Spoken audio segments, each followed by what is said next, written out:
milionário entrou no quarto sem avisar e de repente parou completamente, chocado com a cena inacreditável. A faxineira, com um olhar misterioso e gestos desesperados, fazia algo impensável com seus indefesos gêmeos. O silêncio foi quebrado apenas por um suspiro contido. E o que aconteceu nos segundos seguintes vai te deixar sem palavras, abalado até o fundo da alma. Ricardo Lacerda estava de pé em frente à janela panorâmica de seu escritório no 30º andar, observando São Paulo se estender sob ele como um mapa de possibilidades. A cidade fervilhava de vida, mas ele se sentia alheio a todo aquele movimento, como se estivesse olhando o mundo através de um vidro grosso que não só o protegia do barulho, mas também o isolava das verdadeiras emoções. Sua empresa, Ecovisão, era uma das maiores de energia renovável do Brasil. A mídia o chamava de visionário, líder em transições energéticas, símbolo dos negócios modernos. Nas paredes pendiam certificados, prêmios do setor, fotos com governadores e ministros. Tudo isso atestava o sucesso que ele construíra com as próprias mãos. Mas quando à noite voltava para sua residência em Alphaville, aquele brilho nos olhos se apagava. A casa que um dia deveria ser um templo de felicidade familiar, agora parecia um museu, bonita, organizada, mas desprovida de alma. Cada cômodo era perfeitamente decorado, cada detalhe pensado. Jasmin cuidava disso em vida, e agora a equipe de funcionários continuava sua visão com um zelo quase religioso. Os gêmeos de 6 anos, Mateus e Isabela, estavam em casa, mas Ricardo raramente os via. Saía cedo pela manhã, voltava tarde. Os fins de semana passava no escritório ou em reuniões de negócios. Sabia que não era o certo, mas não conseguia agir de outra forma. O trabalho era sua fuga, o único lugar onde sentia controle sobre a realidade. As crianças tinham tudo, os melhores brinquedos, roupas, professores particulares, babás. As necessidades materiais eram supridas com folga. Mas Ricardo sabia que isso não bastava. Via isso nos olhos deles, quando às vezes se encontravam no corredor, aquele brilho de esperança que rapidamente se apagava quando percebiam que o pai estava novamente com pressa. Mateus era um menino introspectivo, de caráter semelhante ao dele. Gostava de construir estruturas complexas com blocos. Passava horas montando quebra-cabeças. Isabela era o oposto do irmão. Viva, cheia de energia, mas também propensa a explosões repentinas de choro que ninguém conseguia direcionar ou compreender. 3 anos atrás, após a morte de Jasmin, Ricardo decidiu que pouparia as crianças da visão de sua dor. Ele se fechou em uma armadura de profissionalismo e polidez fria. Pensou que isso era melhor do que mostrar-lhes o vazio que preenchia seu coração. Mas agora, olhando seu reflexo na janela do escritório, ele se perguntava se não havia cometido um erro. Jasmin morreu durante o parto. Complicações que ninguém previu levaram não apenas sua esposa, mas também sua crença de que a vida poderia ser previsível. Em um instante, tudo o que haviam planejado desabou. A casa, que deveria ser cheia de risadas e proximidade familiar, tornou-se um lugar de silêncio e lamentos não ditos. Desde então, Ricardo funcionava como um robô. Despertador pela manhã, banho rápido, café, ida para o escritório. Às vezes, ao passar perto do quarto das crianças, ouvia suas vozes, mas tinha medo de entrar. Tinha medo de que vissem nele o que ele mesmo percebia. Um vazio sem fundo. Ele se lembrava de como Jasmin sonhava com aquela casa. Mostrava-lhe catálogos de móveis, planejava cada detalhe. Queria que fosse um lar cheio de amor, um lugar onde as crianças cresceriam em uma atmosfera acolhedora. Ricardo, dizia ela, colocando a mão na barriga arredondada. Prometa-me que seremos uma família feliz, ele prometeu, mas não conseguiu cumprir sua palavra. Agora, de pé em sua cozinha estéril, Jantando sozinho, ele se perguntava para onde havia ido aquela versão de si mesmo que um dia fora capaz de sonhar com o futuro. Às vezes, ouvia os passos das crianças no andar de cima, suas vozes abafadas, mas não conseguia se forçar a subir e perguntar como havia sido o dia delas. Amanhã seria mais um dia, reuniões, decisões de negócios, mais sucessos que não lhe trariam alegria. E à noite, ele voltaria para aquela casa-museu, onde cada cômodo lhe lembrava o que havia perdido e o que não conseguia reconstruir. Diana Costa acordou às 5 da manhã, como de costume. Não precisava de despertador. Seu relógio interno estava ajustado para as primeiras horas desde a infância, passada no lar de crianças, onde o dia começava com o sol nascente. O apartamento que alugava em Osasco era pequeno e modesto, mas limpo e organizado. Era seu primeiro lugar próprio na terra, o primeiro onde não precisava dividir com os outros nem pedir permissão para cada movimento. Diante do espelho do banheiro, ela prendia seus longos cabelos escuros em um coque prático. Não tinha tempo nem dinheiro para cabeleireiro, mas aprendeu a cuidar de si mesma. No lar de crianças, tudo era comum. Roupas, brinquedos, às vezes até os nomes soavam parecidos, para facilitar para as cuidadoras. Somente agora, aos 23 anos, ela estava descobrindo quem realmente era. Trabalhar como faxineira não era seu sonho, mas era um trabalho honesto e lhe permitia ser independente. Diana tinha um talento para perceber as necessidades dos outros. Talvez porque ela mesma esperou tanto tempo para que alguém notasse as suas. Ela sabia quando um cliente preferia que ela trabalhasse em silêncio e quando precisava de uma breve conversa. Sabia como limpar uma casa sem invadir a intimidade de seus moradores. Naquela manhã, ela começaria a trabalhar em um novo lugar, na residência do Sr. Ricardo, em Alphaville. A agência o descreveu como um empregador exigente, mas justo. Ela substituiria a faxineira anterior, que havia saído sem dar explicações. Diana não fazia perguntas. Em sua vida, aprendera que cada um tinha suas razões. O ônibus para Alphaville passava pela São Paulo matinal, por áreas que Diana nunca conhecera de perto. Via pela janela bairros elegantes onde árvores majestosas cresciam. E atrás de portões altos escondiam-se casas como as de filmes americanos. Ela se perguntava como era viver em um lugar assim, se as pessoas em casas grandes eram mais felizes do que as em apartamentos pequenos. Quando o ônibus chegou ao ponto, Diana caminhou pelas ruas estreitas que levavam à residência. A casa do Sr. Ricardo era ainda maior do que ela imaginava. Arquitetura moderna, grandes janelas de vidro, jardim impecavelmente cuidado. Tudo parecia perfeito, mas quando Diana tocou a campainha no portão, sentiu um silêncio estranho, como se a casa tivesse adormecido todos os sons da vida. Um homem de meia idade, vestindo um terno caro, abriu a porta para ela. Ricardo era um homem alto, bonito, com cabelos escuros salpicados de grisalhos. Tinha uma expressão severa, mas Diana notou algo mais em seus olhos. Um cansaço que não vinha apenas do trabalho. "Senhorita Diana, certo?" Ele perguntou sem sorrir, mas educadamente. "Vou lhe mostrar a casa e explicar o que espero." Ele a guiou pelo térreo, enumerando os cômodos em tom de relatório. A sala com uma lareira que parecia nunca ter sido usada. A sala de jantar com uma mesa para 12 pessoas, onde provavelmente ninguém se sentava. A cozinha equipada com os mais recentes aparelhos, mas desprovida de quaisquer vestígios de cozimento.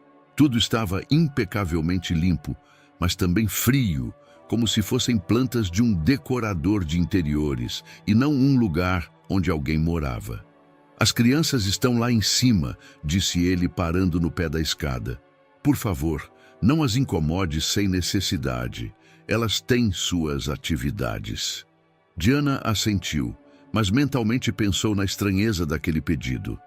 No lar de crianças nunca se falava em crianças como algo que não deveria ser incomodado.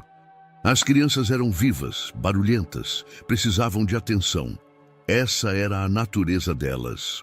Ricardo saiu logo depois das 8, deixando-a sozinha na casa grande. Diana começou a trabalhar na sala, limpando metodicamente cada superfície. Mas não podia deixar de notar detalhes que contavam uma história. Fotografias emolduradas, parcialmente encobertas por outros objetos, como se alguém quisesse escondê-las. Marcas de dedos na mesa de vidro, que indicavam que alguém de fato, às vezes, ficava ali. E o tempo todo ela as ouvia. Passos no andar de cima, vozes abafadas, às vezes o barulho de algo caindo. As crianças estavam em casa, mas ninguém parecia se importar com elas. Onde estava a babá? Os professores? Alguém que pudesse se interessar por elas? Por volta das 10, ela ouviu um choro. A menina chorava em algum lugar lá em cima e ninguém ia consolá-la. Diana parou com o pano na mão. No lar de crianças, ela aprendeu que uma criança chorando é uma criança que precisa de ajuda. Não se podia ignorar isso. Mas o Sr. Ricardo havia dito claramente para não incomodar as crianças. O choro continuava.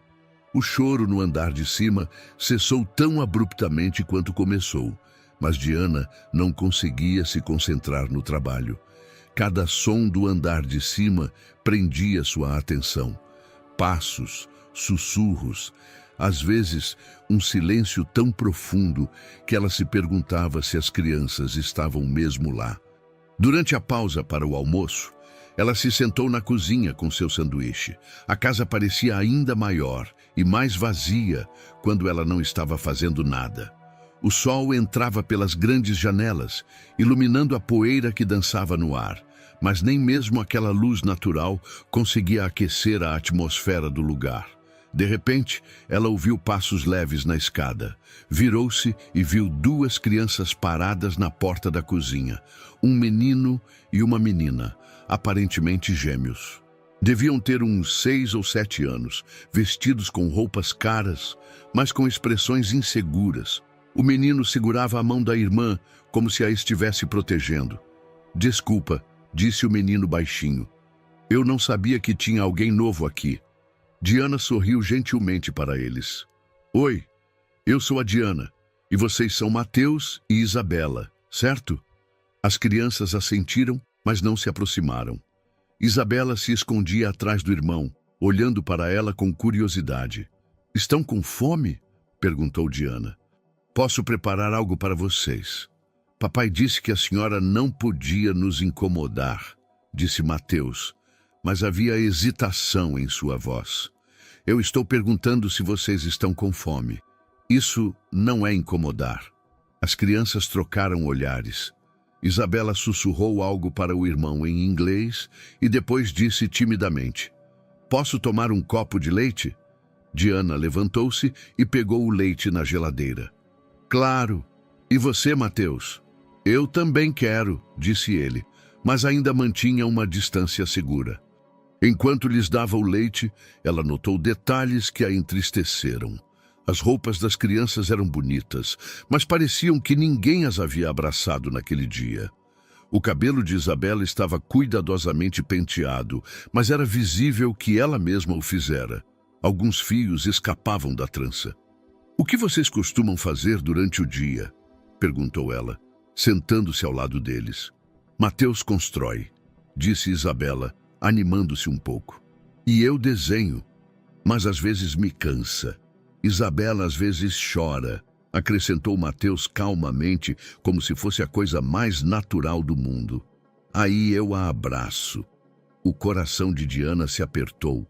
Aquelas crianças aprenderam a ser tudo uma para a outra. Irmão, irmã, amigo, consolador. Tinham uma a outra, mas isso não era suficiente para uma criança de 6 anos. "E onde estão os brinquedos de vocês?" perguntou. "Lá em cima, no quarto de brincar", respondeu Mateus. "Mas tem muita coisa lá. Às vezes, eu não sei com o que brincar." Diana balançou a cabeça.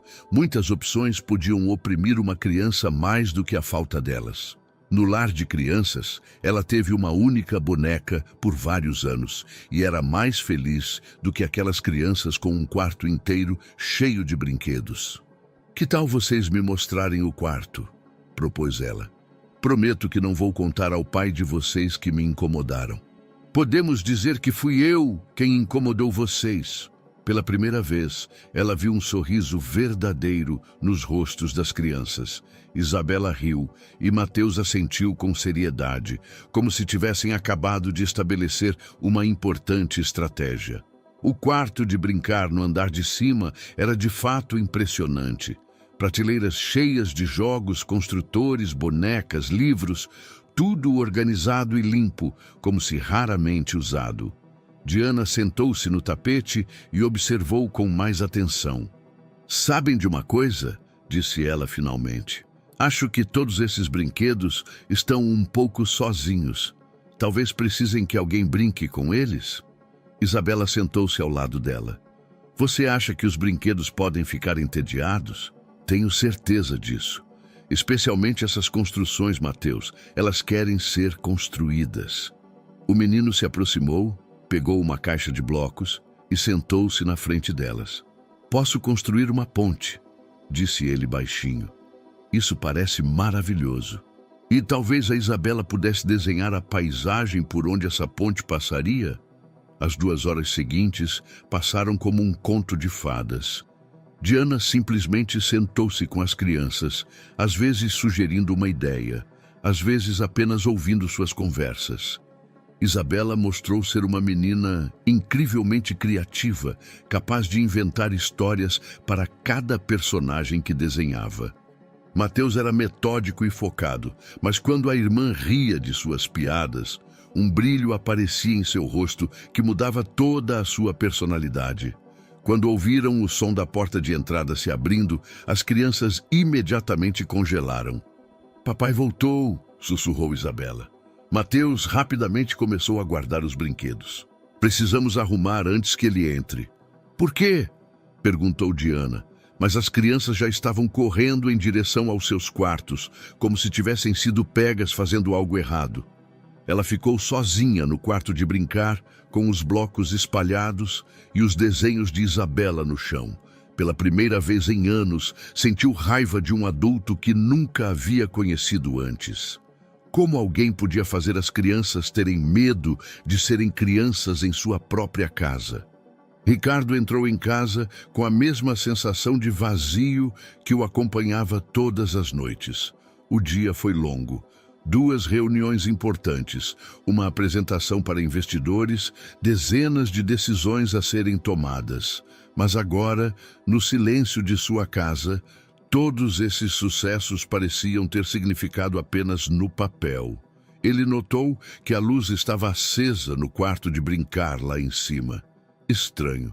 As crianças geralmente não brincavam a essa hora. Talvez ele tivesse esquecido de apagar a luz pela manhã. Subiu as escadas para verificar. Quando parou na porta do quarto de brincar, viu algo que não esperava.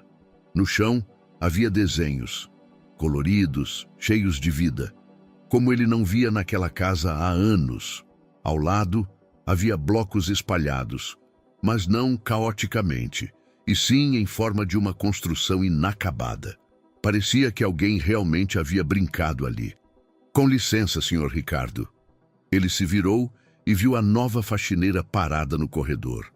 Uma jovem com cabelos escuros presos em um coque, em roupas simples e limpas. Havia algo em seus olhos que ele não conseguia definir. Talvez serenidade, talvez determinação. "Senhorita Diana, certo? Pode me explicar o que estava acontecendo aqui?"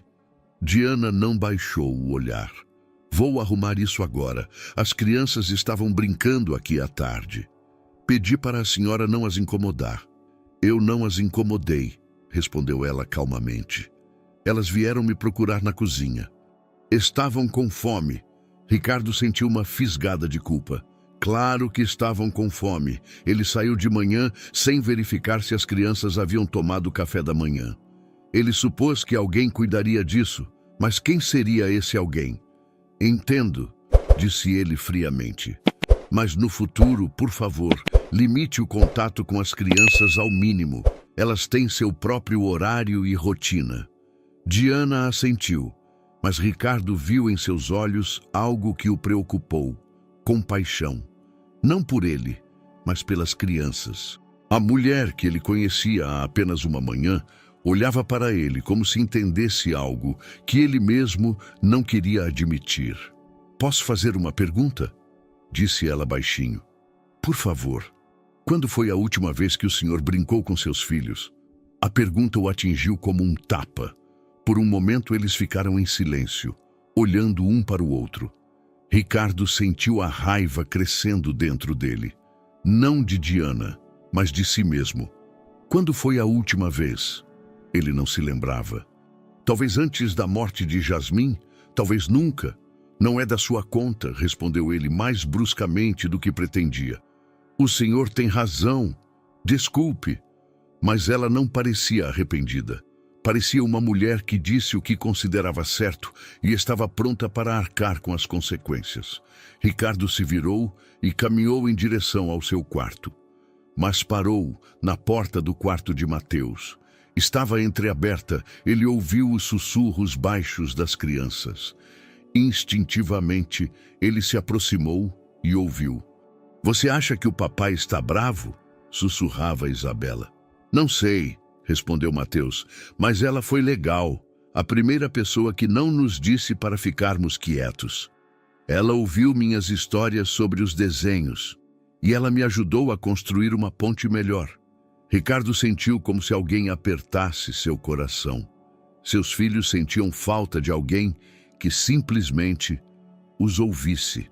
Alguém que notasse seus desenhos e construções. E ele, o pai deles, era como um fantasma naquela casa, presente fisicamente, mas invisível emocionalmente. Ele entrou em seu quarto e fechou a porta. Na cômoda havia uma foto de Jasmim durante a gravidez. Ela sorria com as mãos na barriga. Ele se lembrava de como ela falava sobre o futuro, sobre o tipo de pai que ele seria, sobre noites em família, férias juntos, os primeiros passos das crianças. "Prometa-me", ela dizia nos últimos dias da gravidez, "que se algo me acontecer, você não permitirá que nossos filhos cresçam sem amor." Ele prometeu, mas não cumpriu sua palavra. Por 3 anos, ele se convenceu de que trabalhava pelos filhos, que lhes garantia um futuro, que seu sucesso era a segurança deles. Mas a verdade era outra. Ele estava fugindo. Da dor, da responsabilidade, do risco de perder alguém novamente. Naquela noite, ele deitou na cama, ouvindo o silêncio da casa. Mas não era um silêncio tranquilo. Era um silêncio cheio de ausência. Ausência de risos, de conversas, de tudo o que faz uma casa ser um lar. E pela primeira vez em anos, ele se perguntou se não era tarde demais para mudar alguma coisa. Será que as crianças, que aprenderam a viver sem ele, queriam que ele voltasse? Será que a mulher que naquela tarde lhe fez a pergunta mais difícil de sua vida não estava certa? Quando finalmente adormeceu, ele sonhou com Jasmim. Mas desta vez, o sonho não era um pesadelo. Jasmim estava sentada no quarto de brincar, brincando com as crianças, rindo de suas piadas. E quando ela olhou para ele, não havia reprovação em seus olhos. Havia uma pergunta: "O que você vai fazer com isso?" A semana seguinte trouxe mudanças sutis, mas perceptíveis, no ritmo da casa. Diana chegava todas as manhãs pontualmente às 8, mas agora as crianças já a esperavam. Ricardo notou isso por acaso, quando um dia saiu mais tarde que o normal e viu pela janela Mateus e Isabela parados no portão, procurando por seu ônibus. Ele não disse nada, mas começou a observar. Não diretamente, mas furtivamente, escutando os sons da casa, enquanto trabalhava em seu escritório. Ele ouvia risadas que não havia naquelas paredes há anos. Às vezes, as vozes das crianças cantando músicas que ele conhecia de sua própria infância, mas que pareciam esquecidas para sempre. Diana tinha o dom da naturalidade. Não tentava ser uma mãe substituta ou educadora para as crianças. Ela estava simplesmente presente, ouvia suas histórias, admirava os desenhos de Isabela, ajudava Mateus em suas construções complexas. Ela fazia tudo isso enquanto limpava a casa, como se a multitarefa fosse sua segunda natureza. Ricardo cedeu em uma manhã de quinta-feira. Entrou na cozinha para tomar café e encontrou uma cena que o surpreendeu. Diana estava no fogão, preparando algo que cheirava a panquecas, e as crianças, sentadas na bancada da cozinha, a ajudavam, misturando a massa em uma tigela. "Papai!" Isabela correu até ele com o rosto sujo. "A Diana está nos ensinando a fazer panquecas, as mesmas que ela comia no lar de crianças." Ricardo olhou para Diana, que se virou do fogão com as bochechas coradas. "Desculpe, Sr. Ricardo. As crianças estavam com fome e na geladeira..." Ela começou a se explicar. "Não", ele a interrompeu. Está bom." Pela primeira vez em anos, ele se sentou na bancada da cozinha ao lado de seus filhos. Mateus lhe entregou uma colher. "Quer experimentar a massa, pai?" perguntou timidamente. Ricardo pegou a colher e provou. A massa era simples, caseira, mas tinha o sabor de tudo o que sua casa carecia, o sabor de família. "Está boa", disse ele. E o sorriso de Mateus valia mais do que todos os contratos de negócios que ele havia assinado naquele ano. Diana colocou um prato com a primeira panqueca na frente dele. "Não precisa..." ela começou. "Obrigado", disse ele simplesmente. Eles comeram juntos em silêncio, mas não era um silêncio constrangedor. Pela primeira vez, desde a morte de Jasmim, o silêncio naquela casa era tranquilo, cheio de presença e não de vazio. Depois do café da manhã, Ricardo foi para o escritório, mas não conseguia se concentrar no trabalho. Sua mente voltava para a cozinha, para o sabor das panquecas, para como Isabela lhe contava sobre seus desenhos, e Mateus lhe mostrava o plano de uma nova construção de blocos. À noite, ele voltou mais cedo que o normal. Diana já havia saído, mas a presença dela era sentida na casa, não apenas porque tudo estava limpo e organizado, mas porque as crianças estavam animadas, cheias de energia. "Pai, você pode ver o que eu construí hoje?" Mateus o puxou pela mão em direção ao quarto de brincar. Na hora seguinte, Ricardo, pela primeira vez em anos, realmente olhou para seus filhos. Ele ouviu as histórias de Isabela sobre a princesa que vivia no castelo de blocos de Mateus.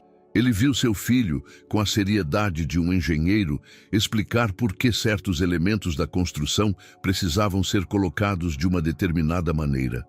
Essas crianças eram inteligentes, criativas, cheias de vida. E por 3 anos ele não havia notado isso, porque tinha medo de olhar. Naquela noite, enquanto os colocava para dormir, Isabela disse: "Papai, amanhã você também vai tomar café da manhã com a gente?" "Se vocês quiserem", respondeu ele. "Queremos", disse Mateus rapidamente. "A Diana diz que as conversas mais importantes acontecem à mesa." "E o que você pensa?" perguntou Ricardo. "Acho que ela tem razão", respondeu o menino seriamente. Mas a gente não tinha com quem conversar à mesa. As palavras do filho o atingiram como um martelo. As crianças comiam sozinhas, por 3 anos comiam sozinhas, porque ele estava muito absorto em sua própria dor para notar as necessidades delas. "A partir de amanhã, vamos comer juntos", disse ele. "Prometo." "Sério?" Isabela sentou-se na cama, animada. "Sério?" Ao sair do quarto, ele ouviu as crianças sussurrarem uma para a outra. "Você acha que a Diana vai fazer o que ela disse?" perguntou Isabela. "O que ela disse?" "Que às vezes os adultos precisam de ajuda para se lembrar de como ser felizes." Ricardo parou no corredor. O que mais aquela mulher lhes havia dito? E por que suas palavras soavam como uma verdade que ele mesmo não queria admitir? As semanas seguintes trouxeram mudanças que Ricardo não esperava de si mesmo. Ele cumpriu a promessa de tomarem café da manhã juntos e depois começou a mudar suas reuniões para poder voltar para casa para o jantar. A princípio, fazia isso por senso de dever, mas rapidamente descobriu que aquelas conversas noturnas com as crianças se tornaram a melhor parte do seu dia. Diana era um elemento discreto, mas constante dessa nova rotina. Ela nunca impunha sua presença, mas estava sempre ali quando era preciso. Ricardo notou que ela tinha um talento incomum para se retirar nos momentos certos. Quando ele conversava com as crianças, ela encontrava algo para fazer em outra parte da casa. Mas quando as crianças precisavam de alguém para ouvir suas histórias da escola ou ajudar a resolver um conflito entre elas, ela era a primeira pessoa a quem recorriam. Em uma tarde de sábado, Ricardo decidiu surpreender as crianças com uma ida ao cinema. Quando entrou em casa, pronto para anunciar seu plano, deparou-se com uma cena que o deteve. Na sala, no chão, em frente à lareira, que pela primeira vez em anos estava acesa, os três estavam sentados. Diana lia um livro em voz alta, e Mateus e Isabela estavam deitados ao seu lado, absortos em cada palavra. Por um momento, ele ficou parado na porta, observando. A luz da lareira dançava em seus rostos. A sala estava preenchida com uma atmosfera de calor e intimidade que sua casa não conhecia desde a morte de Jasmim. Pela primeira vez em anos, aquele cômodo parecia um lugar onde pessoas viviam e não uma exposição de museu. "Papai!" Isabela o notou primeiro. "A Diana está nos lendo sobre um dragão que não conseguia cuspir fogo." "Não cuspir, e sim soltar", corrigiu a Mateus com a seriedade de um irmão mais velho. "Isso mesmo", Diana riu. "Um dragão que, em vez de fogo, soltava bolhas de sabão." Ricardo sentou-se na poltrona ao lado da lareira. "E o que aconteceu com esse dragão?"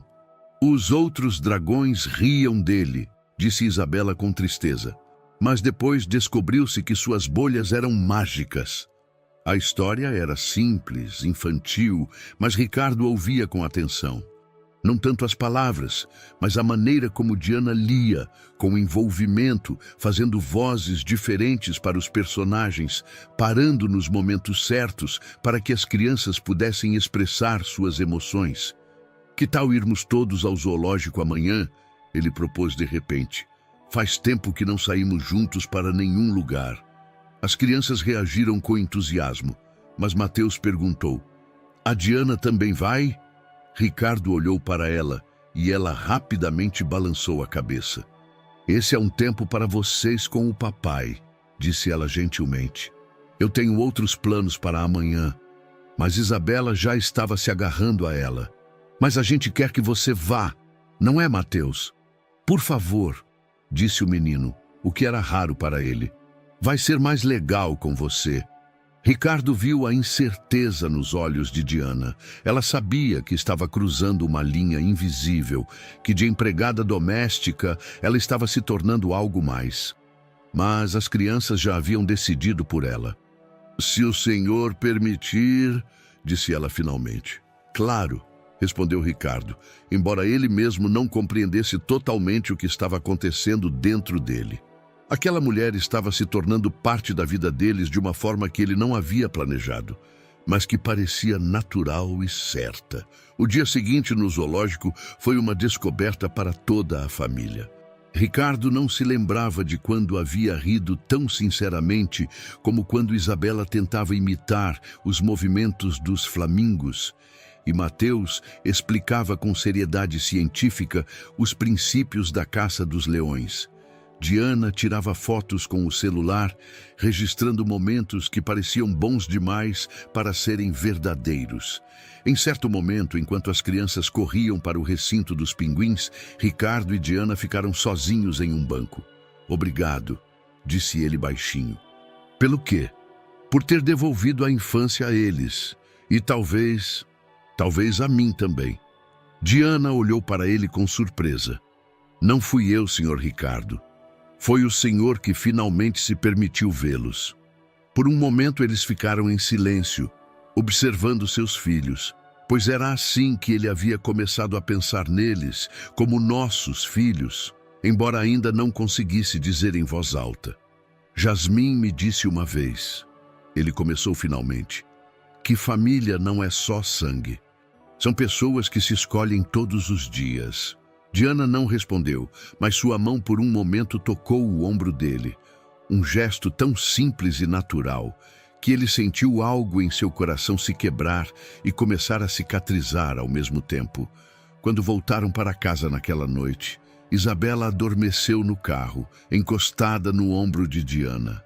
Mateus olhava pela janela, mas a cada instante olhava para os adultos na frente, como se quisesse ter certeza de que aquele belo dia realmente havia acontecido. E Ricardo, pela primeira vez em anos, dirigindo o carro, sentiu-se completo. Um mês depois da viagem ao zoológico, a atmosfera na casa dos Lacerda mudou completamente. Ricardo já não apenas tomava café da manhã com os filhos, mas às vezes aparecia no meio do dia para ver como estavam, ou para almoçar com eles e com Diana. O trabalho, que antes era sua única fuga, agora tinha que competir com algo muito mais importante, com a família que ele estava gradualmente reconstruindo. Naquela quarta-feira, ele voltou para casa mais cedo do que o normal, planejando surpreender as crianças. A casa estava excepcionalmente silenciosa, o que o preocupou. Geralmente, a essa hora, ele ouvia vozes, risadas, sons de brincadeiras. Ele subiu, verificando os cômodos um por um. Ele os encontrou em seu escritório, um lugar que fora proibido para todos há anos. Diana estava sentada à sua mesa com Isabela no colo, e Mateus estava ao lado, todos olhando para a tela do computador. Por um momento, ele sentiu irritação. Seu espaço privado era o último bastião onde ele não queria a presença de outros. Mas quando se aproximou, ele viu o que estavam fazendo. Na tela, havia um site aberto com fotos de parques nacionais no Brasil. Isabela apontava para a foto de uma cachoeira. "Essa é a mais linda", ela dizia animadamente. "Podemos ir lá nas férias?"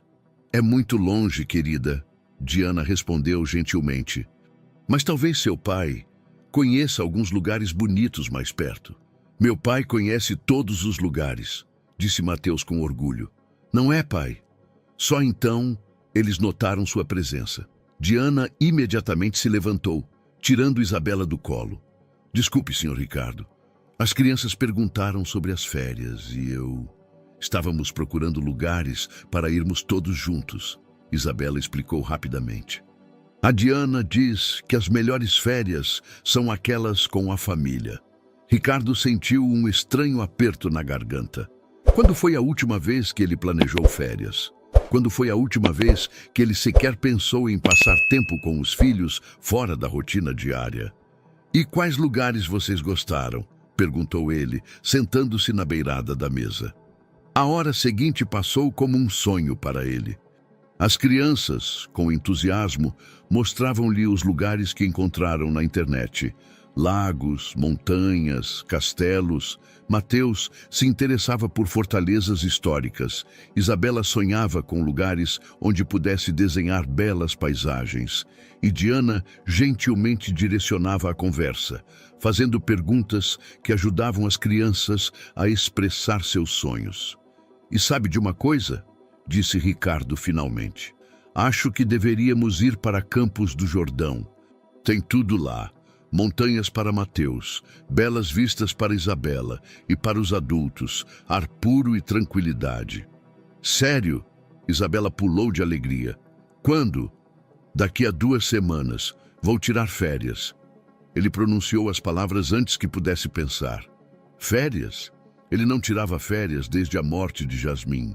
Mas, olhando para os rostos radiantes das crianças, ele sabia que era a decisão certa. "A Diana também vai?", perguntou Mateus. Ricardo olhou para ela. Ela estava parada perto da janela, tentando ser invisível, mas ele viu em seus olhos a mesma incerteza de sempre quando as crianças propunham que ela fizesse parte dos planos da família. "Isso depende dela", disse ele finalmente. Naquela noite, quando as crianças já dormiam, Ricardo encontrou Diana na cozinha preparando o café da manhã para o dia seguinte. Ela trabalhava em silêncio, mas seus movimentos pareciam mais mecânicos do que o normal. "Está tudo bem?" perguntou ele. Ela se virou visivelmente surpresa com a presença dele. "Sim, claro. Você não parece convencida." Diana largou a faca com que estava cortando frutas. "Posso ser honesta? Por favor." "Não sei qual é o meu lugar nesta família", disse ela baixinho. "Comecei a trabalhar aqui como faxineira, mas agora as crianças me tratam como parte da família, o senhor também. Mas eu ainda não sei quem devo ser." Ricardo se aproximou. Pela primeira vez em meses, ele realmente olhou para aquela mulher. Não como uma empregada doméstica, não como babá das crianças, mas como uma pessoa. Ela tinha um rosto delicado, mas em seus olhos havia a força de alguém que passou por muitas dificuldades e aprendeu a tirar sabedoria delas em vez de amargura. "E quem você gostaria de ser?" perguntou ele. "Não sei se tenho o direito de querer", respondeu ela. "Toda a minha vida fui alguém de quem os outros precisavam por um tempo. No lar de crianças, depois em vários empregos, nunca fui alguém que alguém quisesse manter por mais tempo. E se alguém quisesse?" Ela olhou para ele surpresa. "O que o senhor quer dizer?" Ricardo sentiu que estava à beira de algo que não podia voltar atrás. Nas últimas semanas, ele observou como aquela mulher trouxe vida de volta à sua casa, como ela fez seus filhos sorrirem novamente, como ela o ajudou a reencontrar o pai que se havia perdido dentro dele. "Quero dizer que talvez você não precise ser apenas uma faxineira. Talvez você possa ser parte da família. De verdade. Eu não entendo. Eu também não totalmente", admitiu ele. "Mas sei que sem você, esta casa voltaria a ser um museu. Sei que meus filhos, pela primeira vez desde a morte da mãe, estão realmente felizes. E sei que eu, pela primeira vez em anos, me sinto um pai e não um estranho em minha própria casa." Diana ficou em silêncio por um longo tempo, olhando para o chão. "E a memória da sua esposa?" perguntou ela finalmente. Aquela pergunta o atingiu inesperadamente. Por um momento ele pensou em Jasmine, no que ela diria se visse sua família se reconstruindo graças a outra mulher. "Acho", disse ele lentamente, "que Jasmine gostaria que nossos filhos fossem felizes. E acho que ela entenderia que a felicidade às vezes vem de lugares que não esperamos." Naquela noite, quando Diana concordou em ir com eles para Campos do Jordão, Ricardo deitou na cama, pensando em como sua vida havia mudado. Alguns meses atrás, ele era um homem solitário que se escondia de sua própria família. Agora, ele planejava férias juntos com uma mulher que, em seu coração, havia deixado de ser uma empregada e se tornara alguém muito mais importante. Alguém que ele poderia amar. A viagem a Campos do Jordão deveria ser um divisor de águas, o momento em que essa nova e improvisada família finalmente se tornaria algo oficial. Ricardo reservou quartos em um hotel de luxo, um apartamento familiar com vista para as montanhas. Pela primeira vez em anos, ele planejava algo por prazer, não por obrigação. Mas 3 dias antes da viagem, tudo desmoronou.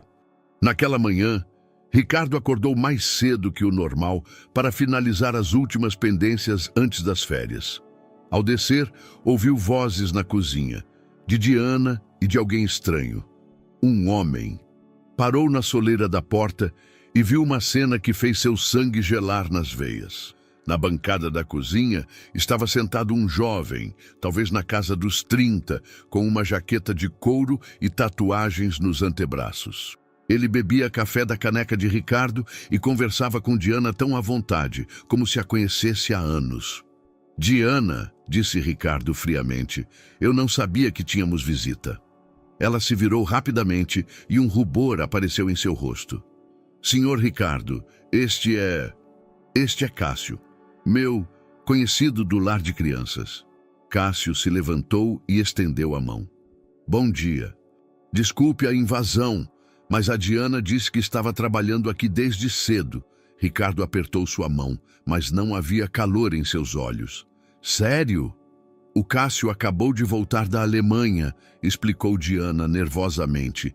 Ele estava trabalhando lá na construção. Parou na minha casa por alguns dias para resolver umas burocracias. E pensei em visitar a Diana no trabalho, acrescentou Cássio com um sorriso. Queria ver em que luxos ela está agora. Algo no tom dele não agradou a Ricardo. Havia um toque de condescendência, como se ele olhasse para Diana de cima. Entendo. E por quanto tempo o senhor pretende ficar? Depende, respondeu Cássio, olhando para Diana. Talvez eu consiga convencer a Diana a voltar para uma vida normal comigo. O que significa vida normal? Perguntou Ricardo mais bruscamente do que pretendia. Ah, sabe, trabalho para pessoas do seu patamar. Não sei se é saudável se apegar a filhos dos outros e fingir ser quem não é. O silêncio que se seguiu foi tão denso que podia ser cortado com uma faca. Diana empalideceu e seus olhos se encheram de lágrimas que ela tentava conter. Acho que o senhor deveria ir embora, disse Ricardo calmamente, mas havia um tom de aço em sua voz. Perdão? Deveria ir embora? Da minha casa? Cássio olhou para ele com diversão. E o senhor acha que tem o direito de decidir a vida da Diana? Ela é apenas sua faxineira, meu senhor. Saia! A palavra soou tão baixa que Cássio não entendeu imediatamente seu peso. Mas quando ele olhou nos olhos de Ricardo, viu algo que o fez levantar da cadeira. Diana, vamos. Não vou ficar aqui ouvindo esse rico arrogante. Saia! O grito de Ricardo foi tão alto que ecoou pela cozinha. Cássio recuou um passo, mas antes que pudesse dizer qualquer coisa, as crianças correram para a cozinha, assustadas com o barulho. O que está acontecendo? Perguntou Isabela, abraçando-se a Diana. Papai, por que você está gritando? Mateus olhou para o pai com preocupação. Ricardo, de repente, percebeu o que havia acontecido. Ele havia perdido o controle na frente das crianças, na frente de Diana. Ele agiu como um animal selvagem, defendendo seu território, e não como um homem civilizado. Desculpe, ele sussurrou. Cássio aproveitou o momento de confusão e saiu, jogando por cima do ombro. Diana, você sabe onde me encontrar quando se acalmar. Eles ficaram sozinhos, Ricardo, Diana e as crianças, que não entendiam o que havia acabado de acontecer. Quem era aquele homem? Perguntou Isabela. Ninguém importante, querida, respondeu Diana, mas sua voz tremia. Naquela noite, quando as crianças já dormiam, Ricardo encontrou Diana no terraço. Ela estava sentada no banco, olhando para o céu estrelado. Desculpe, disse ele, sentando-se ao lado dela. Eu não deveria ter gritado. O senhor não precisa pedir desculpas. Cássio às vezes pode ser difícil. Qual é a sua relação com esse homem? Diana suspirou profundamente. Nós crescemos juntos no lar de crianças. Por um tempo eu pensei que talvez um dia pudéssemos ficar juntos. Mas Cássio tem outras visões sobre a vida. Ele acredita que pessoas como nós não deveriam sonhar com nada além do que podemos pagar. E você não pensa assim? Eu não sei o que penso, admitiu ela. Nos últimos meses, eu me senti como se tivesse encontrado meu lugar na terra. Mas talvez Cássio tenha razão. Talvez eu esteja apenas fingindo ser quem não sou. Ricardo se virou para ela. Ouça-me com atenção. Você não está fingindo ser ninguém. Você é a mulher que trouxe vida de volta à minha casa. Você é a mulher que fez meus filhos sorrirem novamente. Você é a mulher que eu amo. As palavras saíram dele antes que ele pudesse contê-las. Por um momento eles ficaram em silêncio, e as palavras que mudavam tudo pairavam no ar. O senhor me ama? Sussurrou Diana. Sim, e não me importa o que seu conhecido do lar de crianças pensa sobre isso. Não me importa o que a sociedade vai pensar. Importa-me apenas que, juntos, somos uma família. Uma família de verdade. Diana começou a chorar, baixinho, com lágrimas de alívio e medo ao mesmo tempo. Mas e se ele estiver certo?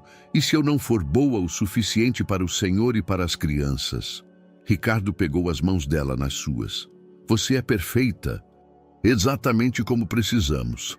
Naquela noite, enquanto se beijavam pela primeira vez no terraço sob as estrelas, nenhum deles previu que as palavras de Cássio plantariam no coração de Diana uma semente de dúvida que logo cresceria em algo muito maior.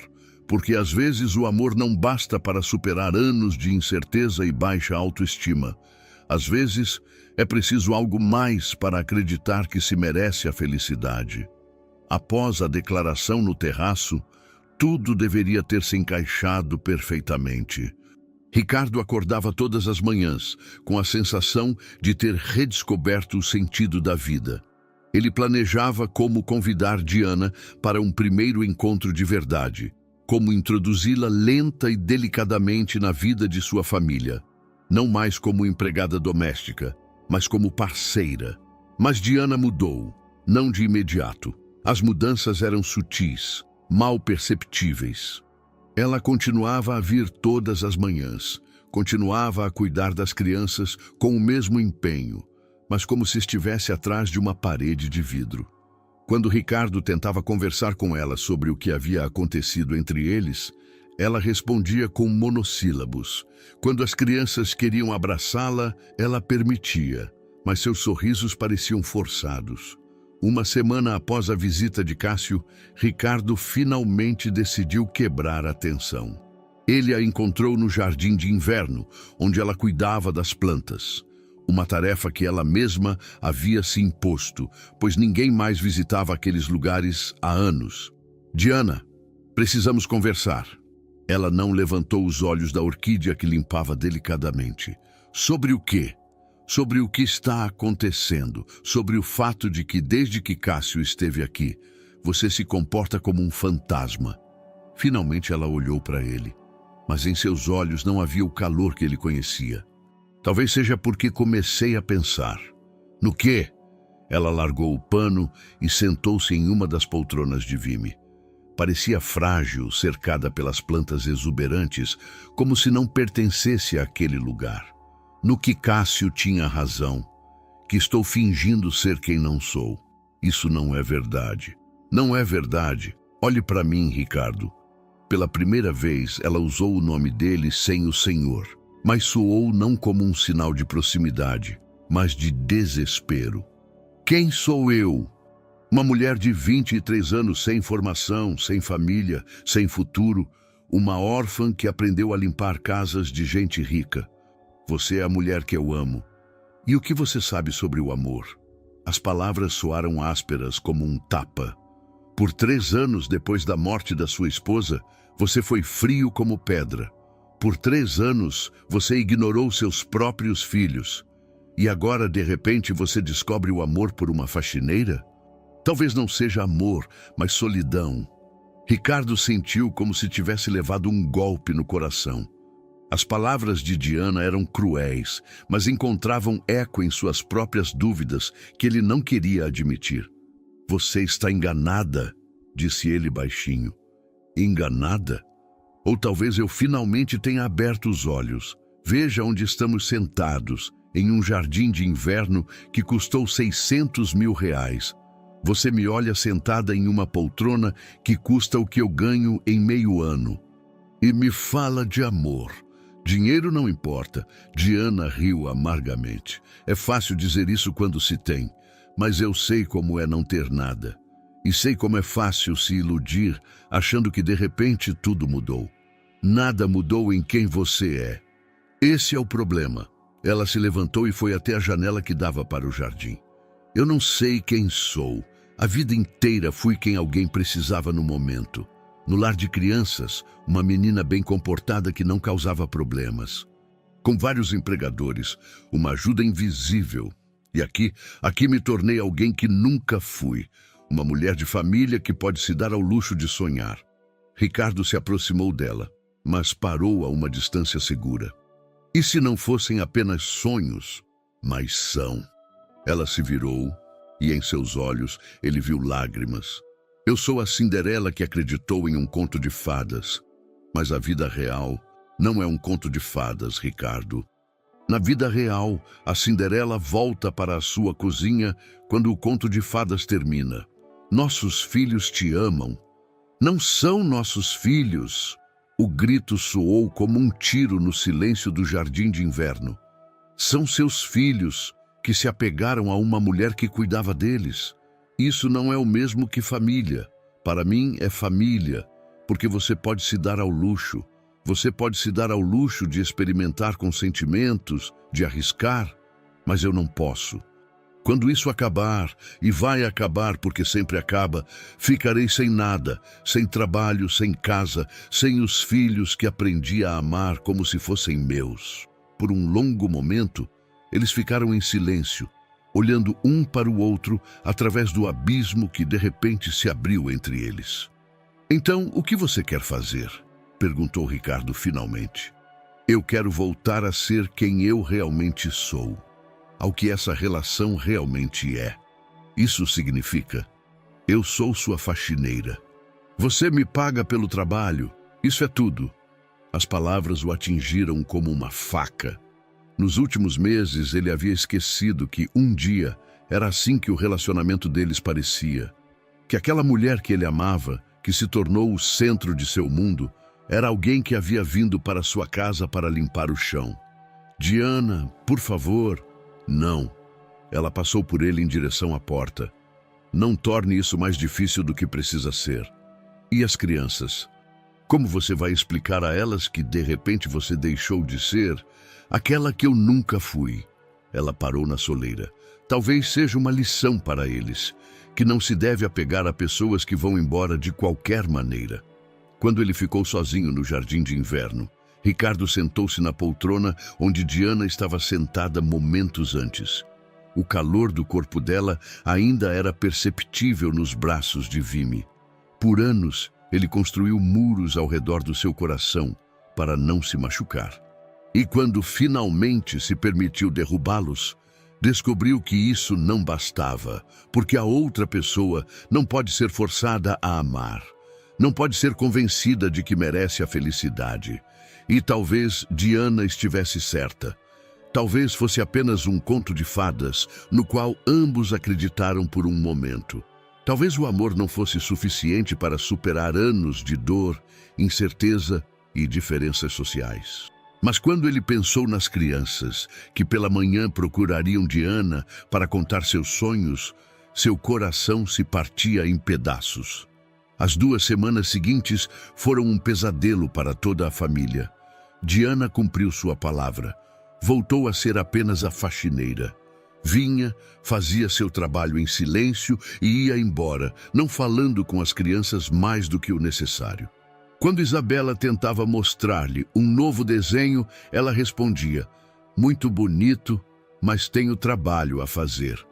Quando Mateus pedia ajuda com uma construção, ela dizia: não é meu papel, pergunte ao papai.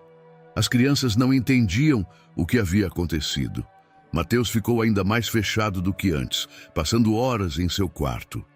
Isabela chorava sem motivo aparente. E quando Ricardo tentava ajudá-la, ela só dizia: eu quero a Diana.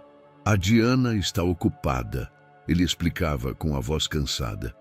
Mas por que ela não nos ama mais? Perguntava a menina, e suas palavras o perfuravam como um punhal. Como ele explicaria a uma criança de 6 anos que, às vezes, os adultos param de acreditar no amor? Que, às vezes, o medo é mais forte que os sentimentos? O próprio Ricardo funcionava como um robô. Voltou à antiga rotina. Saídas cedo para o escritório, retornos tardios, trabalho como fuga da realidade. Mas agora era pior do que antes de conhecer Diana, porque ele sabia do que estava se privando. Ele sabia como a felicidade poderia ser, e a consciência dessa perda era insuportável. Em uma noite de quinta-feira, tudo desabou. Ricardo voltou para casa mais tarde do que o normal e encontrou Mateus sentado na escada, chorando. O menino, que sempre tentara ser forte para a irmã, soluçava como uma criança pequena. O que aconteceu? Ricardo sentou-se ao lado do filho. Isabela fugiu, Mateus soluçou. Não consigo encontrá-la em lugar nenhum. O coração de Ricardo parou. Como assim fugiu? Quando? À tarde, ela disse que ia procurar a Diana, que se a encontrasse e dissesse que precisávamos dela, talvez ela voltaria para nós. Ricardo sentiu correntes frias de medo descendo pelas suas costas. Isabela tinha 6 anos. Não conhecia a cidade, nem sabia o endereço de Diana. E o anoitecer já caía. Onde você procurou? No jardim, em todos os quartos, até no porão. Gritei o nome dela, mas ela não respondeu. Ricardo se levantou e começou a revistar a casa metodicamente, cômodo por cômodo, verificando cada esconderijo possível. Nada. Isabela realmente havia desaparecido. Então, ele se lembrou da velha estufa abandonada nos fundos da propriedade, que ninguém usava há anos. Correu para lá com uma lanterna, rezando para que a filha lhe estivesse segura. Ele a encontrou encolhida atrás de velhos vasos, encharcada pela chuva que havia começado a cair 1 hora antes. Ela chorava baixinho, segurando nos braços uma boneca quebrada, a única coisa que ela havia levado de casa. Isabela! Ele correu até ela, envolvendo-a em sua jaqueta. Ela estava com frio e tremia. Papai! Ela se agarrou a ele com toda a força. Eu não conseguia encontrar a Diana. Eu não sei onde ela mora. Vamos para casa. Você está toda molhada. Em casa, ele a cobriu com um cobertor quente e preparou chá. Mateus não se afastou da irmã por 1 segundo, como se tivesse medo de que ela desaparecesse novamente. Por que você fugiu, querida? Perguntou Ricardo quando a menina finalmente parou de tremer. Porque eu queria que a Diana voltasse para a gente, disse ela com uma voz pequena. Ela era como uma mãe, e agora ela está triste e não quer mais ficar com a gente. Isabela, adultos às vezes têm problemas, mas a culpa é nossa. Mateus o interrompeu. Fizemos algo de errado?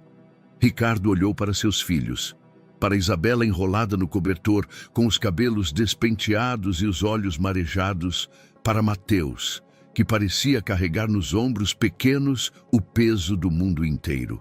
Não, disse ele com firmeza, a culpa não é de vocês. É minha. Naquela noite, quando as crianças já dormiam, Ricardo sentou-se em seu escritório, olhando para o cartão de visitas que carregava na carteira há 2 semanas. O endereço de Diana, que ele encontrou em seus documentos pessoais. Ele sabia que não deveria ter feito aquilo, mas agora também sabia que não tinha escolha. No dia seguinte, pela manhã, ele foi ao apartamento dela. Ela morava em um prédio antigo em Osasco, no 4º andar. O edifício era bem cuidado, mas modesto, mundos distantes de sua residência. Quando ele bateu, ninguém abriu por um bom tempo. Finalmente, a porta se abriu um pouco, mas a corrente permaneceu. Ricardo! A voz de Diana estava cheia de surpresa. O que você está fazendo aqui? Preciso conversar com você. Eu já te disse tudo. A Isabela fugiu de casa ontem. Ela estava te procurando. A corrente caiu imediatamente e a porta se abriu. Diana parecia não ter dormido há semanas. Estava pálida, com olheiras, e seus cabelos, geralmente arrumados, estavam despenteados. Ela está bem? Fisicamente, sim, mas emocionalmente... Ricardo balançou a cabeça. Ela não entende por que você de repente deixou de ser a mãe dela. Eu nunca fui a mãe dela. Você foi, e minha recusa em chamar isso pelo nome não muda o fato. Diana o deixou entrar no apartamento. Era pequeno, mas limpo e aconchegante. Nas paredes havia desenhos de Isabela e fotos de suas excursões juntos. A visão dessas lembranças fez Ricardo sentir uma fisgada no coração. Por que você as guardou? Perguntou ele. Porque são lindas, respondeu ela baixinho, olhando para um desenho que os representava como uma família. Pai, mãe, 2 filhos e um cachorro que eles nunca tiveram. Você sente falta da gente, todos os dias. Então por que você não volta? Diana sentou-se na beirada da cama. Porque sentir falta não basta. Porque o medo é mais forte. Todos os dias em que eu estava com vocês, eu sabia que isso acabaria. E preferi terminar eu mesma nos meus termos do que esperar que você acordasse e percebesse que havia cometido um erro. E se eu te dissesse que não cometi um erro? Que o que sinto não é solidão, mas amor? Eu não acreditaria. Então, o que devo fazer para você acreditar? Diana levantou os olhos cheios de dor. Nada, porque eu não acredito que mereço tal amor. E enquanto eu não acreditar em mim mesma, nada disso vai funcionar. Ricardo entendeu então que havia perdido. Não para outro homem, não para as circunstâncias, mas para os anos de dor e incerteza que moldaram a mulher que ele amava. O amor não basta quando a outra pessoa não ama a si mesma. Um mês após a conversa no apartamento de Diana, Ricardo decidiu parar de lutar. Não porque parou de amar, mas porque entendeu uma verdade fundamental. Algumas feridas só podem ser curadas por dentro, e ele não podia forçar Diana a acreditar em seu próprio valor. Em vez disso, ele se concentrou nas crianças, em reparar os danos causados por seus anos de ausência e pelas últimas semanas de caos emocional. Ele encontrou para elas uma psicóloga infantil, a doutora Ana Silveira, especializada em trabalhar com crianças após traumas. Ele mesmo começou a frequentar sessões de terapia, porque percebeu que não poderia ser um bom pai enquanto não processasse sua própria dor pela morte de Jasmim. O Senhor nunca se permitiu o luto, disse-lhe a doutora Ana Silveira durante uma das sessões. Por 3 anos, o Senhor fugiu da dor para o trabalho, mas o luto não desaparece. Ele apenas se acumula. Como posso chorar o luto quando tenho filhos que precisam de um pai forte? E quem disse que um pai forte é aquele que não chora? Talvez um pai forte seja aquele que mostra aos filhos que se pode estar triste e ainda amar. Essas palavras mudaram tudo. Ricardo, pela primeira vez desde a morte de Jasmim, permitiu-se chorar na frente das crianças. Quando Isabela perguntou por que ele estava triste, ele respondeu honestamente: porque sinto falta da mamãe e da Diana. E às vezes os adultos também têm o direito de estar tristes. Podemos ficar tristes juntos? Perguntou a menina. E assim começou. Um luto familiar que eles deveriam ter passado 3 anos antes, mas que não estavam emocionalmente preparados. Agora, apoiados pela terapia e pela presença mútua, eles começaram a se curar lentamente. Ricardo não tentou contatar Diana. Soube pela agência de limpeza que ela havia encontrado outro emprego em um edifício comercial no centro de São Paulo. Bom, talvez lá, entre pessoas estranhas, ela conseguisse reconstruir sua autoconfiança. Mas ele não parou de pensar nela. Especialmente à noite, quando ele colocava as crianças para dormir. E elas perguntavam se Diana também pensava nelas. Com certeza, ele respondia, embora ele mesmo não tivesse certeza. Em uma noite de novembro, tudo mudou. Ricardo voltou para casa e encontrou uma senhora na porta. Devia ter uns 60 anos, cabelos grisalhos presos em um coque, uma elegante jaqueta preta. Ela estava parada em frente à porta, como se hesitasse em bater. "Posso ajudá-la?" ele perguntou, aproximando-se do portão. A mulher se virou e Ricardo viu olhos que lhe pareceram familiares. Tinham a mesma forma, a mesma expressão que os olhos de Diana. "Senhor Ricardo, sou Elvira Medeiros. Eu era a sogra da Jasmim." O coração de Ricardo parou. A mãe de Jasmim, a mulher que ele não via desde o funeral, que havia rompido o contato com ele, culpando-o pela morte da filha. Dona Elvira. Ele não sabia o que dizer. Poderíamos conversar sobre os netos e sobre outras coisas. Ele a convidou para entrar. As crianças já dormiam, então eles se sentaram na sala, perto da lareira. Elvira olhou ao redor do cômodo com surpresa. "A casa parece viva", ela disse. "Da última vez que estive aqui, tudo era tão estéril. Muita coisa mudou. Eu soube. Uma amiga minha viu o senhor com as crianças no zoológico. Disse que vocês pareciam uma família feliz." Ricardo não respondeu. Ele não sabia aonde aquela conversa o levaria. Onde está aquela jovem a quem as crianças estavam tão apegadas? Ela foi embora. Não trabalha mais aqui. Entendo. Elvira ficou em silêncio por um momento. Ricardo, eu vim aqui para pedir desculpas. Perdão. Depois da morte de Jasmim, eu o culpei por tudo. Pensei que se ela não estivesse grávida, se vocês não tivessem decidido ter filhos, mas isso foi injusto. Jasmim queria essas crianças mais do que qualquer coisa no mundo. Ricardo sentiu algo se quebrar em seu peito. Por 3 anos eu pensei que a culpa era minha.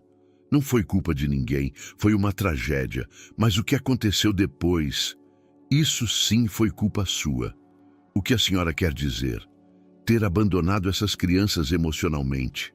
Jasmim não teria querido isso. Eu sei, agora eu sei.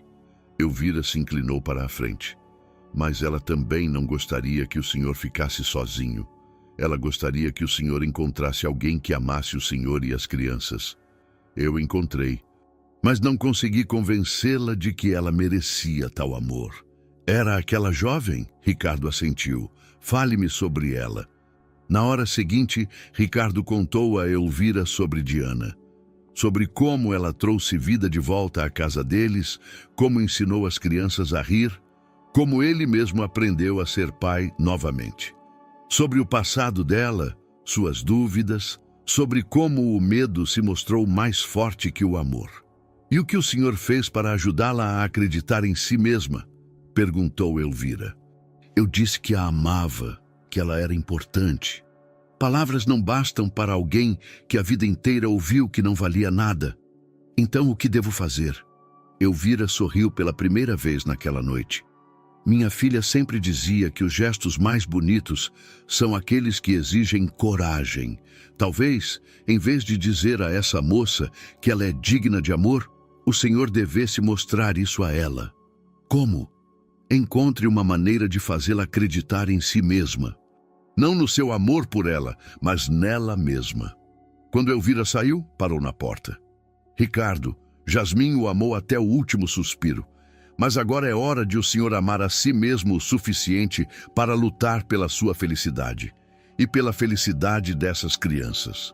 Naquela noite, Ricardo não dormiu.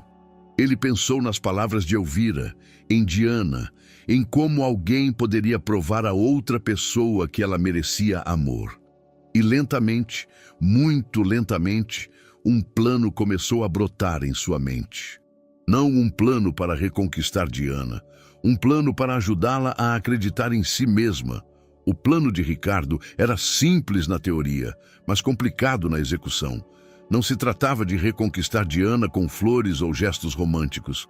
Tratava-se de algo muito mais profundo, de criar para ela a oportunidade de se encontrar e descobrir seu próprio valor.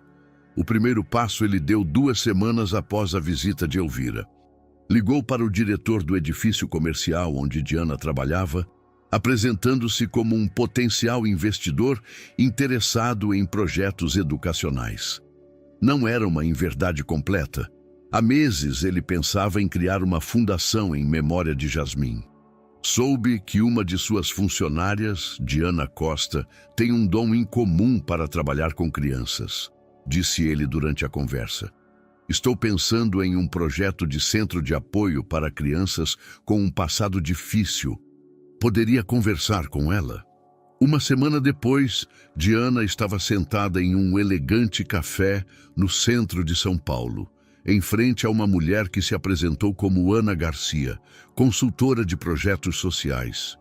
Ela não sabia que Ana era uma amiga de Ricardo da universidade, que havia concordado em ajudar em seu plano. Seu empregador falou muito bem de você, começou Ana.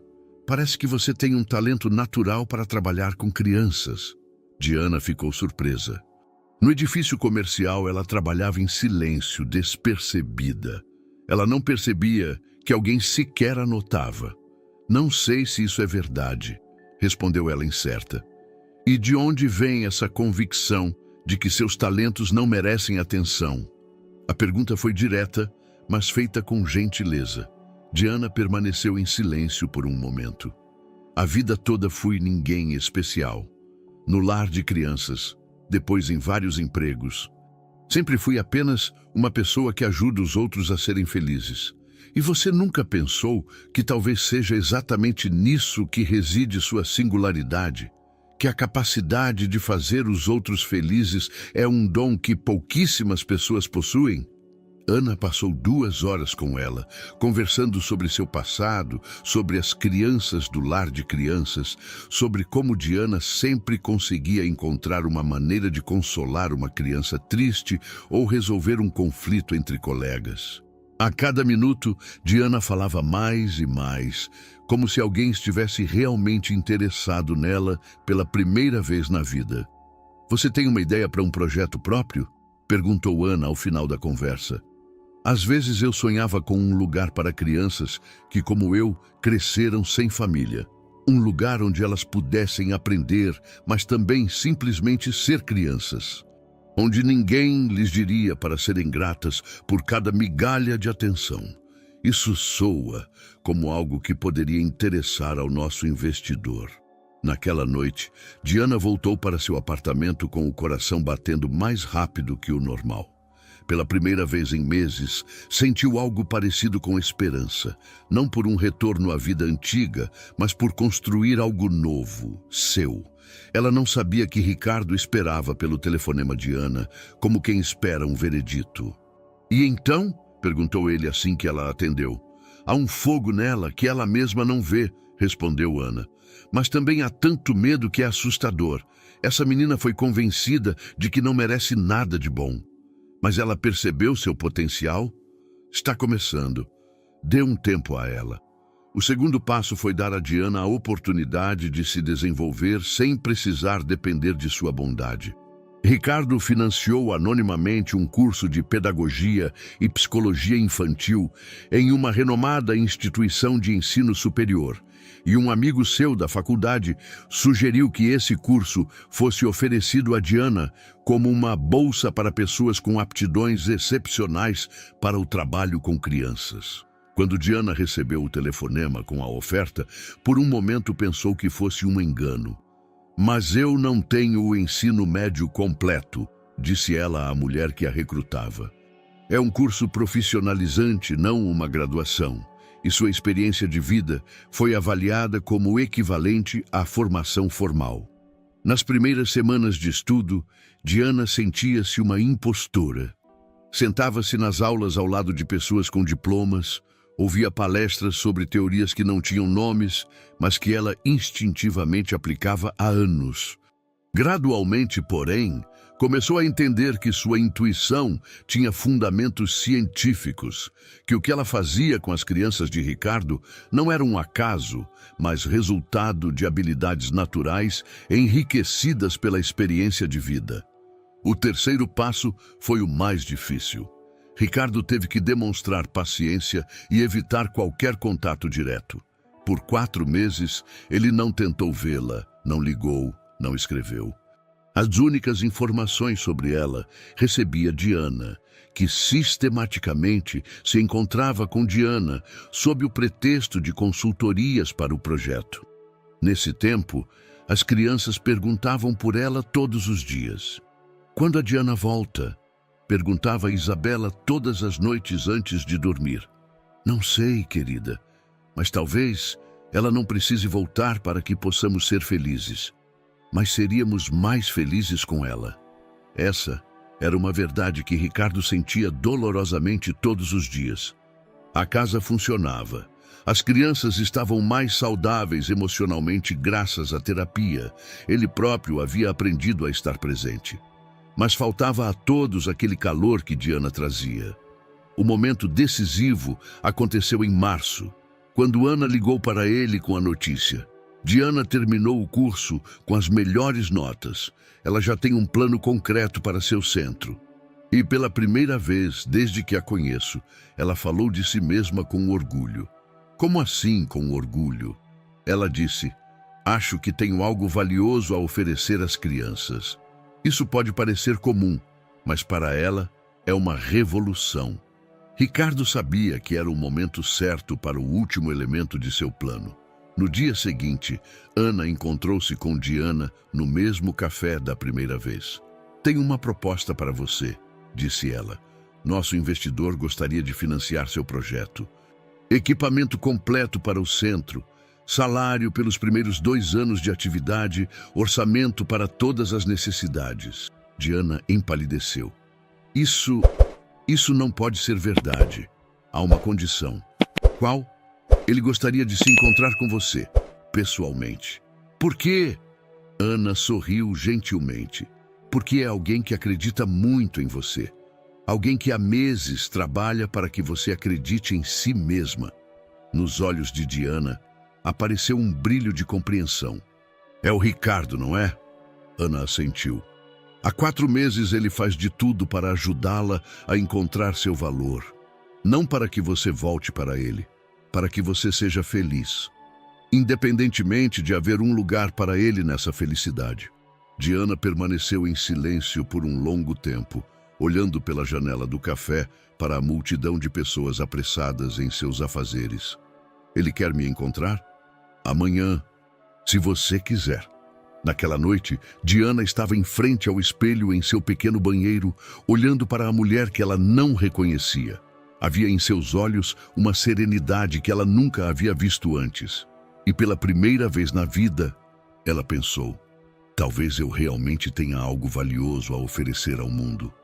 E talvez, só talvez, ela merecesse o amor do homem que esperou 4 meses para que ela mesma acreditasse nisso. O encontro aconteceria em um lugar simbólico, no jardim de inverno da casa de Ricardo, onde meses antes Diana lhe dissera que era o fim. Mas agora o sol primaveril entrava pelas paredes de vidro, iluminando as plantas que haviam revivido após o inverno, e a atmosfera era completamente diferente. Diana chegou pontualmente. Ela estava em frente à casa, olhando para o lugar que um dia considerou seu lar e que agora parecia pertencer a outra vida. Mas desta vez, ela não se sentia uma intrusa. Sentia-se uma mulher que tinha o direito de estar ali. Não como empregada, mas como uma pessoa igual. Ricardo abriu a porta antes que ela tocasse a campainha. Ele parecia diferente do que ela se lembrava, mais calmo, de alguma forma mais gentil. Os estresses dos últimos meses haviam deixado marcas em seu rosto, mas eram as marcas de alguém que havia passado por experiências difíceis e delas havia aprendido. Diana, disse ele baixinho, obrigado por ter vindo. Obrigada por tudo o que você fez por mim. Eles foram para o jardim de inverno em silêncio. Na mesa de Vime havia 2 xícaras de chá e um prato de biscoitos, os mesmos que Diana fazia para as crianças. Eu mesmo assei, disse ele com um leve sorriso.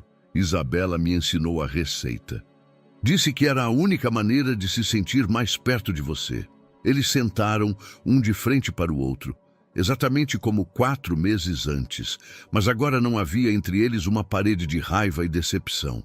Ana me contou sobre seu plano para o centro, disse Ricardo. Parece maravilhoso. É graças a você que posso pensar nisso. Se não fosse pelo curso, se não fosse por todas essas oportunidades, não foram presentes. Ele a interrompeu gentilmente. Foram investimentos em alguém que sempre teve potencial, mas não teve a oportunidade de descobri-lo. Diana pegou a xícara para ter algo para fazer com as mãos. Por que você fez isso? Você poderia simplesmente ter me esquecido. Eu poderia, mas então você nunca descobriria quem realmente é. E eu amo a mulher que vejo em você. Não queria que ela se perdesse sob as camadas do medo. E se essa mulher decidir que quer viver a própria vida sem você? Ricardo olhou diretamente nos olhos dela. Isso vai doer, mas eu vou respeitar. O mais importante é que você seja feliz. Eles ficaram em silêncio, ouvindo os sons da primavera do lado de fora das janelas. Finalmente, Diana falou. Durante esses meses eu pensei em nós todos os dias. Em você, nas crianças, no que perdi, mas também pensei no porquê fugi. E a que conclusões você chegou? Que eu fugi não porque não te amava. Eu fugi porque não conseguia acreditar que valia a pena esse tipo de amor. E que talvez pela primeira vez na vida, eu tenha uma escolha. Que escolha? Posso escolher o medo e a segurança da solidão. Ou posso escolher o risco e a felicidade com você. Ricardo levantou-se da poltrona e foi até a janela. Por um momento, ele olhou para o jardim onde, meses antes, as crianças brincavam com Diana. "E o que seu coração te diz?" perguntou ele, sem se virar. "Meu coração me diz que eu quero voltar para casa. Mas a razão me diz que talvez seja bom demais para ser verdade. E se desta vez você ouvir seu coração?" Diana se levantou e foi até ele. Ela ficou ao lado dele, também olhando para o jardim. "As crianças, elas ainda se lembram de mim?" "Lembram. Mateus terminou a construção em que estava trabalhando quando você foi embora. É um castelo para uma princesa que se perdeu na floresta, mas que finalmente encontrou o caminho de volta para casa. E a Isabela? Isabela te desenha em todos os quadros de família, sempre deixa um lugar para você." Lágrimas vieram aos olhos de Diana. "Eu poderia vê-los? Eles estão na escola, mas talvez você fique para o jantar?" Eles voltam às 3. Nas horas seguintes, eles conversaram sobre tudo e sobre nada. Sobre os planos dela para o centro, sobre a terapia dele, sobre o quanto eles haviam mudado nesses meses de separação. Não havia desespero ou súplica naquela conversa. Havia a maturidade de duas pessoas que haviam passado por experiências difíceis e aprendido a valorizar o que tinham. Às 3h15, eles ouviram o som da porta se abrindo e as vozes das crianças voltando da escola. "Papai, chegamos!" gritou Isabela. "Estou no jardim de inverno", Ricardo respondeu. Passos no corredor, depois na escada, e de repente Isabela apareceu na porta do jardim de inverno, com a mochila nas costas e a surpresa nos olhos. "Diana!" sussurrou ela, como se não acreditasse nos próprios olhos. "Oi, querida." A menina jogou a mochila no chão e correu até ela, pulando em seu colo com toda a força de uma criança de 6 anos. "Você voltou!" "Eu sabia que você ia voltar." Mateus apareceu na porta um momento depois, mais cauteloso, mas com os olhos cheios de esperança. "Você vai ficar com a gente?" perguntou ele à sua maneira, sem rodeios. Diana olhou para Ricardo, depois para as crianças e finalmente para si mesma no reflexo da janela. Ela viu uma mulher que, pela primeira vez na vida, sabia quem era e o que queria. "Se vocês me quiserem, sim, eu fico." Naquela noite, quando as crianças já dormiam, após uma longa noite de histórias sobre a escola, sobre o que haviam feito nesses meses, sobre todos os desenhos de Isabela e as construções de Mateus, Ricardo e Diana estavam sentados no terraço. "Eu tenho condições", disse Diana. "O que são?" "Quero continuar com o meu centro. Quero ter minha própria vida profissional, meus próprios objetivos." "Claro. E quero que façamos isso devagar, não como um conto de fadas da Cinderela, mas como a vida real, com altos e baixos, mas honestamente." Ricardo pegou a mão dela na sua. "E eu tenho uma condição." "Qual?" "Que desta vez, quando for difícil, você não fuja, que resolvamos os problemas juntos." "Eu prometo." A primeira noite de Diana em casa, em 4 meses, foi tranquila. Ela dormiu no quarto de hóspedes, porque de fato eles estavam fazendo isso devagar. Mas pela primeira vez em meses, ela adormeceu com a sensação de estar exatamente onde deveria estar. E pela parede em seu quarto, Ricardo também dormia tranquilamente, sabendo que às vezes o amor significa deixar a outra pessoa ir, para que ela possa voltar por vontade própria. E que às vezes as histórias mais bonitas não terminam com um grande final, mas com um começo silencioso de algo novo. 1 ano depois, a casa dos Lacerda parecia completamente diferente. Não por causa de mudanças na decoração, embora Diana tivesse adicionado delicadamente alguns toques próprios, mas por causa da atmosfera. A casa vivia. Ouvi-se risadas, conversas, às vezes até discussões, mas daquelas que terminavam em desculpas e abraços. Diana já dirigia seu centro novo lar há 6 meses. Um lugar pequeno e aconchegante no centro de São Paulo, onde crianças de lares de crianças podiam ir depois da escola, fazer a lição de casa. Mas, acima de tudo, aprender que são importantes e valiosas. Ela tinha 3 voluntários e uma lista de espera por vagas. Às vezes voltava para casa cansada, mas sempre com os olhos cheios de luz. Hoje, a Cássia sorriu pela primeira vez, contou a Ricardo no jantar. Ela tem 12 anos e diz que não se lembra da última vez que se sentiu feliz. Ricardo ouvia essas histórias com orgulho. Ele via a mulher que amava desdobrar asas, cuja existência ela mesma não sabia. E as crianças, Mateus e Isabela, tratavam o centro como uma parte natural de seu mundo. Às vezes, ajudavam Diana a organizar as atividades. Às vezes, simplesmente brincavam com as crianças mais novas. A gente também estava um pouco triste, disse Isabela um dia a uma das meninas no centro. Mas a Diana nos ensinou a ser felizes. Naquela noite de março, Ricardo e Diana estavam sentados no jardim de inverno, o lugar que se tornara seu recanto favorito para conversas. Por um ano, eles sistematicamente restauraram a vida das plantas que haviam sido negligenciadas por anos. Agora, o jardim de inverno estava cheio de flores, ervas, pequenas árvores.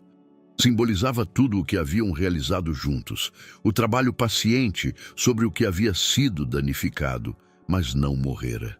Tenho uma surpresa para você, disse Ricardo, entregando-lhe um envelope. Diana o abriu e encontrou um documento que fez seus olhos se encherem de lágrimas. É uma escritura de doação, disse ela sussurrando. O centro é oficialmente seu. O prédio, o equipamento, um fundo para os primeiros 5 anos de operação. Não é meu investimento. É o seu próprio projeto. Mas por quê? Porque quero que você nunca duvide de que é independente. Que o que existe entre nós é sua escolha e não uma necessidade. Diana se levantou e foi até ele. Após 1 ano vivendo juntos, sua proximidade física era natural, mas ainda cheia da ternura dos primeiros apaixonados. Você sabe que eu já tomei minha decisão há muito tempo, não sabe? Disse ela, beijando-o delicadamente. Eu já te escolhi há muito tempo. Nós. Eu sei. Mas às vezes é preciso dizer em voz alta. Eles sentaram juntos no sofá de Vime, olhando as estrelas através do teto de vidro. Ainda há uma coisa, disse Ricardo. Depois de amanhã é o 3º aniversário da morte de Jasmim. Diana assentiu. Ela sabia. Durante todo o ano, eles aprenderam a viver com a memória de Jasmim, não como um fantasma que os separava, mas como parte da história da família. As crianças contavam a Diana sobre a mãe, mostravam-lhe fotos, compartilhavam lembranças. E Diana ouvia, não tentando substituir Jasmim, mas encontrando seu lugar naquela história. "O que você quer fazer?" perguntou ela. "Pensei que poderíamos visitar o túmulo juntos, nós 4, e talvez finalmente contar a ela sobre você, oficialmente." Diana ficou em silêncio por um momento, pensando no que aquelas palavras significavam. "Você acha que as crianças estão prontas para isso? Ontem Isabela me perguntou se a mamãe no céu sabia de você. Eu disse que com certeza sim, e então ela disse, que bom, porque eu queria que ela soubesse que estamos felizes." 2 dias depois, os 4 estavam juntos no túmulo de Jasmim Lacerda. Era um dia tranquilo de abril. O sol brilhava suavemente através das jovens folhas das árvores no cemitério. As crianças colocaram desenhos na lápide. Isabela desenhou toda a família, com Jasmim no céu e eles na terra. Mateus escreveu uma carta contando à mãe sobre seus sucessos na escola. "Jasmim", disse Ricardo baixinho, "eu queria te apresentar Diana, a mulher que nos ajudou a aprender a ser uma família, que ama nossos filhos e que eu amo." Diana parou ao lado dele, segurando as mãos de Mateus e Isabela. "Eu prometo a você", disse ela, virando-se para a lápide, "que nunca tentarei substituí-la no coração deles, mas farei o meu melhor para ser para eles o que eles precisam. Farei o meu melhor para que sejam felizes. Isabela levantou a cabeça e olhou para Diana. Você acha que a mamãe gostaria de você?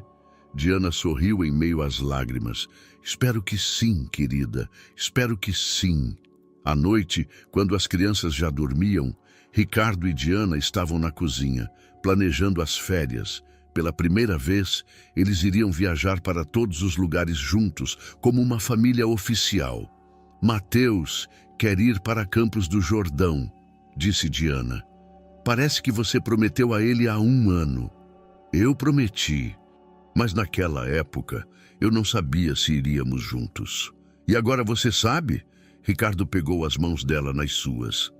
Agora eu sei que quero ir com você para todos os lugares, não apenas para as férias. Eu quero construir um futuro com você. Isso soa como um pedido de casamento, senhor.